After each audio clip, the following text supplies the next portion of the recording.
परिवार की है, जहाँ सास बहू का रिश्ता हमेशा तकरार भरा था। सुमित्रा देवी एक परंपरागत सोच वाली सास थीं, जो घर के हर काम को अपनी मर्जी से करवाना चाहती थी।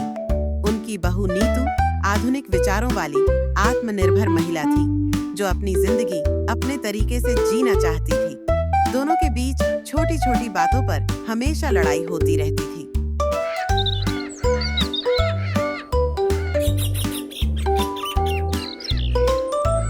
नीतू सुबह जल्दी उठकर काम करती, लेकिन वह अपने हिसाब से काम करना पसंद करती थी।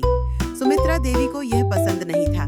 एक दिन नीतू ने कहा, माँ जी, मैं आज रात के खाने में पास्ता बनाऊंगी। सुमित्रा देवी गुस्से से बोली, ये घर है, होटल नहीं। हमारे यहाँ दाल रोटी बनती है, वही बनाओ। इस तरह की बातें हर दिन होती थीं।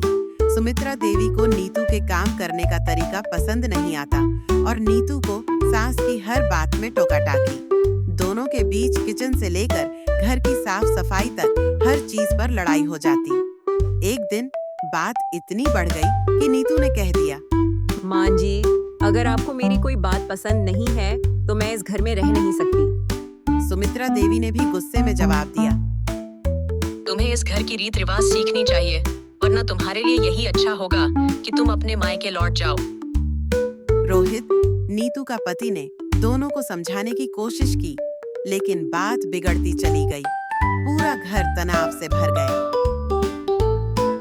कुछ दिनों बाद सुमित्रा देवी की सहेली उनके घर आईं। उन्होंने सुमित्रा देवी को समझाया, बेटा, तुम्हारी बहू एक नई पीढ़ी की लड़की है। अगर तुम उसके साथ प्यार से पेश आओगी तो वह तुम्हें माँ की तरह मानेगी। उसे अपनी सोच के साथ जीने दो। वहीं नीतू की माँ ने उसे समझाया, बेटा, तुम्हारी सास ने उम्र भर इस घर को संभाला है। उनकी आदतें और सोच अचानक नहीं बदलेंगी। उन्हें थोड़ा वक्त दो और उनकी भावनाओं को समझो। धीरे धीरे सुमित्रा देवी ने नीतू की आदतों को स्वीकार करना शुरू किया। उन्होंने नीतू को किचन में पास्ता बनाते देखा और खुद भी खाने में साथ दिया। वहीं नीतू ने भी सास की पसंद का ध्यान रखना शुरू किया।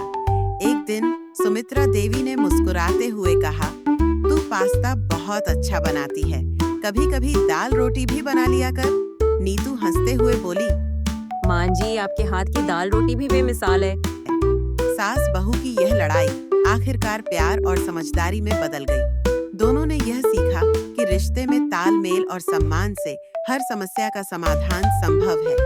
रिश्तों में लड़ाई होना स्वाभाविक है, लेकिन समझदारी और धैर्य से हर तकरार को प्यार में बदला जा सकता है।